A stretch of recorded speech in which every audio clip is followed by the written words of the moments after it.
Hello friends, welcome to our YouTube channel. दोस्तों, NCERT class 6 to 12 का जो है पार्ट नंबर जो है आपका 5वां है। अगर आपने जो है पार्ट 4 तक नहीं देखा है तो उसका लिंक जो है डिस्क्रिप्शन बॉक्स में हमने ऐड रखा है, नीचे की तरफ जाकर देख सकते हैं, या जो है मैंने लिंक उसको प्लेलिस्ट में डाल रखा है, वहाँ से भी दे सकते हैं। तो दोस्तों, इसमें जो है टॉप 50 आपका जीएस और जीके दोनों का क्वेश्चन है, यानी जीके जीएस के क्वेश्चन है जो विभिन्न प्रकार के एग्जामों UP police constable, SSC GD, Bihar police, Bihar दरोगा इत्यादि में आपको काम आने वाला है। तो चलिए वीडियो को स्टार्ट करते हैं। नंबर 1 क्वेश्चन है, औपनिवेशिक काल में रेलों का विकास किस उद्देश्य से हुआ था? औपनिवेशिक काल में जो था रेल का विकास किस कारण हुआ था? तो कच्चा माल ढुलाई, है ना, यानी कच्चे माल को जो है एक जगह से दूसरी जगह तक ले जाने के लिए जो है ट्रेन का आविष्कार हुआ था, है ना, ट्रेन का विकास हुआ था। Option number C right answer हो जाएगा। देखिए दोस्तों, मैं आपको जो है क्लास वाइज, चैप्टर वाइज और जो है पेज वाइज ये कवर कर रहा हूँ, यानी 6 से 12 तक। देखिए जो है ये क्वेश्चन जो था आपका क्लास 8 था, चैप्टर नंबर 4 और पेज नंबर 74 का था। नेक्स्ट क्वेश्चन, औपनिवेशिक शिक्षा नीति का मुख्य उद्देश्य क्या था? औपनिवेशिक शिक्षा नीति जो था इसका मुख्य उद्देश्य क्या था? तो प्रशासन हेतु क्लर्क। ऑप्शन नंबर जो है क्या हो जाएगा? Option number B right answer हो जाएगा। चलिए बढ़ते हैं नेक्स्ट क्वेश्चन की ओर। नेक्स्ट क्वेश्चन आपका, वुड डिस्पैच किससे संबंधित है? वुड डिस्पैच जो नीति था वो किससे संबंधित है? तो वो शिक्षा से संबंधित है। Option number B right answer हो जाएगा। देखिए ये क्वेश्चन क्लास 8 का है, चैप्टर नंबर 8 और पेज नंबर आपका 100 का है।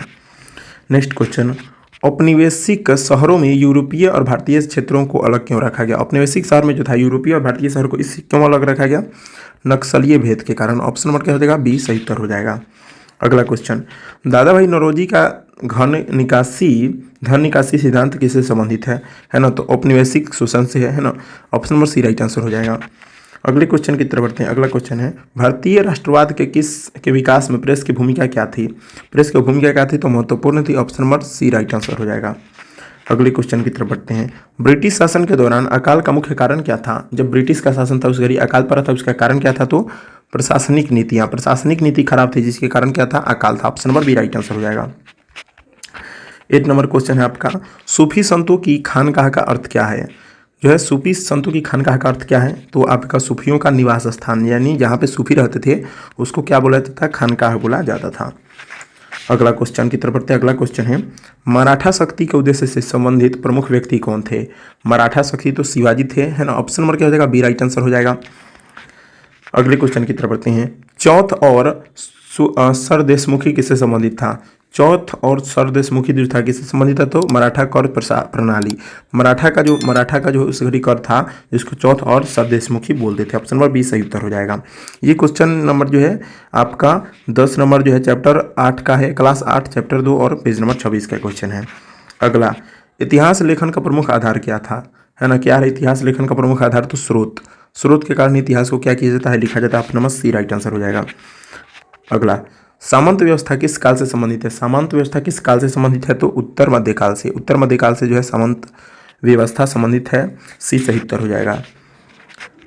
गुप्त काल को स्वर्ण युग क्यों कहा जाता है? गुप्त काल को स्वर्ण युग क्यों कहा जाता है?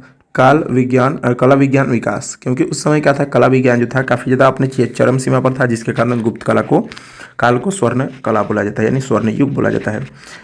केंद्र राज्य विवाद का निपटारा कौन करता है? देखिए केंद्र राज्य जो विवाद होता है यानी झगड़ा होता है उसको निपटारा कौन करता है? तो उसको केवल जो है सर्वोच्च न्यायालय के पास अधिकार होता है कि उसको निपटा सके। ऑप्शन नंबर सी सही उत्तर हो जाएगा। सर्वोच्च न्यायालय हाई कोर्ट जिसको बोलते हैं। पंचायती राज किस प्रकार की सत्ता साझेदारी है? पंचायती राज जो है किस प्रकार की सत्ता की साझेदारी है? तो ऊर्ध्वाधर है। ऑप्शन नंबर बी सही उत्तर हो जाएगा। पंचायती राज व्यवस्था। अगले क्वेश्चन की तरफ बढ़ते हैं। मौलिक अधिकार किसके विरुद्ध लागू होते हैं? मौलिक अधिकार जो है कितने हैं? तो 6 हैं। किसके विरुद्ध लागू होते हैं? तो राज्य के विरुद्ध। ऑप्शन नंबर सी सही उत्तर हो जाएगा। अगले क्वेश्चन की तरफ बढ़ते हैं। अगला क्वेश्चन, संसद का मुख्य काम कौन सा है? कौन सा मुख्य कार्य होता है संसद का? तो कानून बनाना। संसद का यह मुख्य काम है कि कानून को क्या कर देना, जो है आपका कानून बना देना। ऑप्शन नंबर बी सही उत्तर हो जाएगा। अगले क्वेश्चन की तरफ बढ़ते हैं। सर्वोच्च न्यायालय का मुख्य कार्य क्या है? सर्वोच्च न्यायालय जो होता है इसका मेन काम क्या होता है? तो संविधान की व्याख्या करना। संविधान को क्या करता है? व्याख्या करता है। अगर कोई भी गलती करता है तो उसको जो है संविधान को क्या करता है? सर्वोच्च न्यायालय समझाता है। ऑप्शन नंबर सी सही उत्तर हो जाएगा। सर्वोच्च न्यायालय में पूछ सकता है न्यायाधीश कितने होते हैं? देखिए न्यायाधीश जो पूछ सकता है सर्वोच्च न्यायालय में कितने होते हैं, तो टोटल आपके मिला के 31 न्यायाधीश होते हैं टोटल। अगले क्वेश्चन की तरफ बढ़ते हैं। न्यायिक पुनरावलोकन का अर्थ क्या है? न्यायिक पुनरावलोकन का अर्थ होता है कानून की संवैधानिक की जांच, यानी कानून जो है कितना सत्य है उसकी जांच करना, उसको बोलते हैं न्यायिक पुनरावलोकन। ऑप्शन नंबर सी सही उत्तर हो जाएगा। अगला क्वेश्चन, न्यायपालिका की स्वतंत्रता क्यों आवश्यक है? न्यायपालिका जो होता है किसका स्वतंत्र होना क्यों जरूरी है? तो संविधान की रक्षा हेतु। संविधान की रक्षा हेतु न्यायपालिका को क्या होना, स्वतंत्र होना काफी ज्यादा जरूरी होता है। अगला क्वेश्चन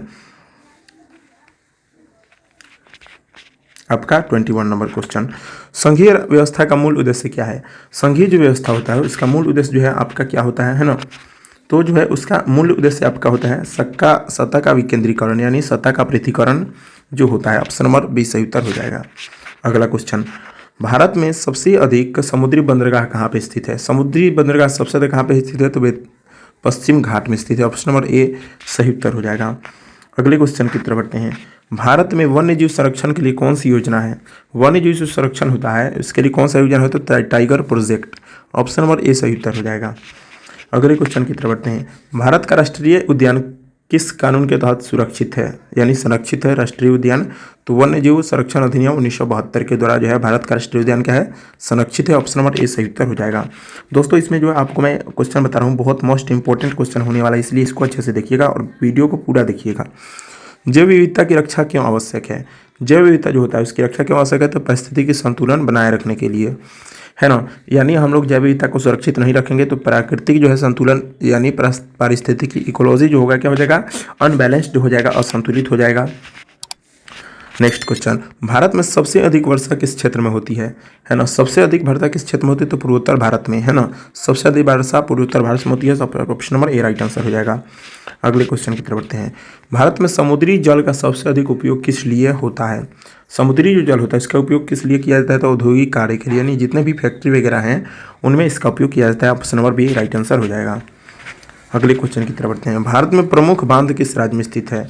प्रमुख बांध जो है किस राज्य में स्थित है भारत में? तो ये जो है आपके महाराष्ट्र और गुजरात में स्थित है। ऑप्शन नंबर ए सही उत्तर हो जाएगा।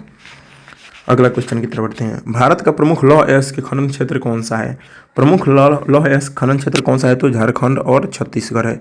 यहीं पे जो है बहुत ज़्यादा जो है लोहा और लौह अयस्क का क्या किया जाता है, खनन किया जाता है। ऑप्शन नंबर ए सही उत्तर हो जाएगा। बढ़ते हैं अगले क्वेश्चन की। अगला क्वेश्चन है, अंतर्राष्ट्रीय मुद्रा कोष IMF जिसको बोलते हैं का मुख्य उद्देश्य क्या है? इसका मुख्य उद्देश्य वैश्विक वित्तीय स्थिरता। ऑप्शन नंबर ए सही उत्तर हो जाएगा। अगले क्वेश्चन की तरफ बढ़ते हैं, आय असमानता मापने का ग्राफ कौन सा है? आय असमानता जो है उसको किस ग्राफ के द्वारा मापते हैं? तो लॉरेंज कर्व यानी लॉरेंज वक्र कहीं कहीं देता है ना, याद रखिएगा, जिसके द्वारा जो है आय असमानता को मापा जाता है। ऑप्शन नंबर ए सही उत्तर हो जाएगा। अगला, गरीबी रेखा यानी पॉवर्टी लाइन किसे कहते हैं? गरीबी रेखा जो होता है किसके कहते हैं? तो आय का न्यूनतम स्तर जो होता है उसको हम लोग गरीबी रेखा बोलते हैं। ऑप्शन नंबर ए सही उत्तर हो जाएगा। सामाजिक असमानता के मुख्य कारण कौन से हैं? सामाजिक असमानता का मुख्य कारण क्या होता है? तो शिक्षा, स्वास्थ्य और अवसर, ये तीनों ही जो होता है सामाजिक असमानता के क्या है, मेन रीजन है, मुख्य कारण है। अगला, महिला प्रजनन अंगों में अंडाशय का क्या कार्य है? अंडाशय का क्या कार्य होता है? तो अंडाणु का निर्माण करना, यानी महिला प्रजनन अंग में जो है अंडाशय का काम अंडाणु का निर्माण करना है। ऑप्शन नंबर ए सही उत्तर हो जाएगा। 35 नंबर क्वेश्चन, मनुष्य के कितने गुणसूत्र यानी क्रोमोसोम होते हैं? तो 23 गुणसूत्र, जिसको 23 जोड़े होते हैं ना, 23 जोड़े होते हैं, और ऐसे हम लोग अगर देखें तो ये 46 होते हैं। देखिए बाकी ऑप्शन में आपको जो दिख ही जाएगा, है ना। तो देखिए यहाँ पे 46 होता है ना, 46 बोल सकता है, या 23 जोड़ा भी कहीं कहीं क्या होता है ये देता है, यानी क्रोमोसोम की संख्या। अगले क्वेश्चन की तरफ बढ़ते हैं, रक्त में प्लाज्मा का प्रमुख कार्य क्या है? रक्त में प्लाज्मा का मेन काम क्या होता है ना? तो पोषक तत्व और अपशिष्ट का परिवहन, यानी पोषक तत्व होता है और जितना अपशिष्ट होते हैं उनको क्या करना, ढोना। ऑप्शन नंबर बी सही उत्तर हो जाएगा। ये जो है क्वेश्चन क्लास 12 चैप्टर नंबर 2 और पेज नंबर 30 का है। अगला क्वेश्चन, मानव में हार्मोन का उत्पादन कौन करता है ना। हार्मोन का उत्पादन कौन करता है? तो ग्रंथि, विभिन्न प्रकार की जो ग्रंथियां होती है वही क्या करती है, मानव में हार्मोन के उत्पादन करती हैं, प्रोड्यूस करती हैं। ऑप्शन नंबर ए सही उत्तर हो जाएगा। अगले क्वेश्चन की तरफ बढ़ते हैं, प्रतिरक्षा तंत्र में वंशानुगत और अर्जित प्रतिरक्षा को क्या कहते हैं? वंशानुगत और अर्जित प्रतिरक्षा को क्या कहते हैं? तो नैसर्गिक और अनुकूलित। ऑप्शन नंबर सी सही उत्तर हो जाएगा। अगले क्वेश्चन की तरफ बढ़ते हैं, एंटीजन किसे कहते हैं, है ना। एंटीजन, है ना, जिसको हम लोग आम भाषा में रोगाणु बोलते हैं, ठीक है, रोगाणु हिंदी में। तो रोग पैदा करने वाले पदार्थ जो होते हैं वो एंटीजन होते हैं। ऑप्शन नंबर ए सही उत्तर हो जाएगा। अगला क्वेश्चन, मियोसिस का मुख्य उद्देश्य क्या है? मियोसिस जो है इसका मेन काम क्या है? तो गुणसूत्रों की संख्या आधी करना। जो गुणसूत्र होता है उसको संख्या को क्या करता है, मियोसिस जो है क्या करता है, आधा कर देता है। ऑप्शन नंबर बी सही उत्तर हो जाएगा। अगले क्वेश्चन की तरफ बढ़ते हैं। जेनेटिक्स इंजीनियरिंग का प्रमुख उद्देश्य क्या है? जेनेटिक्स इंजीनियरिंग का मेन जो है काम क्या होता है? तो अनुवांशिकी में जो है क्या करना, सुधार करना है ना। ऑप्शन नंबर ए सही उत्तर हो जाएगा। अगले क्वेश्चन की तरफ बढ़ते हैं। अगला क्वेश्चन है पिजोन का नियम क्या बताता है? पिजोन जो होता है इसका नियम क्या बताता है? तो द्रव दबाव समान रहता है। पिजोन का नियम यही बताता है कि जो द्रव का दबाव होता है यानी प्रेशर होता है वो क्या होता है, इक्वल होता है, समान होता है। ऑप्शन नंबर ए सही उत्तर हो जाएगा। फ्लूइड डायनेमिक्स किसे समझाता है? फ्लूइड जो डायनेमिक्स होता है किसे समझाता है? तो प्रवाह और बल को। ऑप्शन नंबर ए सही उत्तर हो जाएगा। ये क्लास 11 चैप्टर नंबर 7 और पेज नंबर 110 का है। अगला क्वेश्चन, विद्युत धारा द्वारा गर्मी उत्पन्न किस नियम से होती है? यानी उष्मा जिसको बोलते हैं, किस नियम से होती है? तो जूल के नियम से। ऑप्शन नंबर ए सही उत्तर हो जाएगा। अगले क्वेश्चन की तरफ बढ़ते हैं। अगला क्वेश्चन है आपका हार्मोनिक ऑसिलेशन किसे कहते हैं? हार्मोनिक ऑसिलेशन जो होता है उसको किसको कहते हैं? तो सरल आवर्ती गति को कहते हैं हार्मोनिक ऑसिलेशन या एक्सेलरेशन। ऑप्शन नंबर ए सही उत्तर हो जाएगा। अगला क्वेश्चन, डायोड किस लिए प्रयोग किया जाता है? डायोड जो होता है किस लिए उपयोग किया जाता है? तो एक दिशा धारा, यानी एक दिशा में जब हम लोग धारा को क्या करते हैं, प्रवाहित करते हैं, इसलिए जो है उसका उपयोग, डायोड का उपयोग किया जाता है। ऑप्शन नंबर ए सही उत्तर हो जाएगा। अगले क्वेश्चन की तरफ बढ़ते हैं। क्षार और अम्ल की प्रक्रिया को क्या कहते हैं? क्षार और अम्ल जब अभिक्रिया करते हैं या प्रतिक्रिया करते हैं, रिएक्शन करते हैं, तो उनको हम लोग तटस्थीकरण बोलते हैं या उसको हिंदी में लवणीकरण बोलते हैं। याद रखिएगा, लवणीकरण यानी क्षार और अम्ल, यानी अम्ल और क्षार हमेशा अभिक्रिया करते हैं तो क्या करते हैं, जल और लवण को क्या वो करते हैं, उत्पन्न करते हैं। जल प्लस लवण, याद रखिएगा, है ना। यही जो होता है option number A right answer, यानी तटस्थकरण को, यानी इसी को हम लोग हिंदी में लवणीकरण बोलते हैं। Option number A right answer हो जाएगा। कार्बनिक यौगिक में बॉन्डिंग मुख्यतः किस प्रकार की होती है? कार्बनिक यौगिक में जो है बॉन्ड किस प्रकार का होता है? तो कोवेलेंट बॉन्ड होता है। ऑप्शन नंबर जो है ए सही उत्तर हो जाएगा। नेक्स्ट क्वेश्चन की तरफ बढ़ते हैं। आपका जो है नेक्स्ट क्वेश्चन 49 नंबर क्वेश्चन, सहसंयोजक यौगिक में इलेक्ट्रॉन किस रूप में मौजूद होता है? किस रूप में मौजूद रहता है सहसंयोजक यौगिक में? इलेक्ट्रॉन तो साझा किए हुए, यानी इलेक्ट्रॉन क्या करता है, हमेशा सहसंयोजक यौगिक में क्या करता है, साझा करता है एक दूसरे के साथ। अगला क्वेश्चन, प्रतिक्रिया की गति किससे प्रभावित होती है? देखिए, प्रतिक्रिया की जो गति होता है यानी अभिक्रिया की गति जिसको बोलते हैं, वो जो होता है आपका तापमान, सांद्रण और उत्प्रेरक, ये तीनों से क्या होता है, अफेक्टेड होता है, प्रभावित होता है। ऑप्शन नंबर ए सही उत्तर हो जाएगा। अगले क्वेश्चन की तरफ बढ़ते हैं। कोलिगेटिव गुण किस पर निर्भर करते हैं? कोलिगेटिव जो गुण होते हैं किस पर निर्भर करते हैं? तो घुलित कणों की संख्या पर निर्भर करते हैं। ऑप्शन नंबर ए सही उत्तर हो जाएगा। अगले क्वेश्चन की तरफ बढ़ते हैं। एशिया की सबसे बड़ी जंगल सफारी कहाँ बनने की घोषणा की गई है? ये करंट अफेयर का क्वेश्चन है, इसमें करंट अफेयर मैंने 5 से ऐड कर दिया है। तो एशिया की सबसे बड़ी जंगल सफारी जो हरियाणा में बनने की घोषणा हो रही है। ऑप्शन नंबर क्या हो जाएगा? ऑप्शन नंबर ए सही उत्तर हो जाएगा। अगला क्वेश्चन, अंतर्राष्ट्रीय क्रिकेट के तीनों प्रारूपों में शतक लगाने वाली पहली भारतीय महिला क्रिकेटर कौन बनी है? तीनों प्रारूप में जो है शतक लगाने वाली इंटरनेशनल क्रिकेट में कौन बनी है? तो स्मृति मांधना। ऑप्शन नंबर जो है डी राइट आंसर हो जाएगा। अगले क्वेश्चन की तरफ बढ़ते हैं। महिला यूरो कप 2025 का खिताब किसने जीता?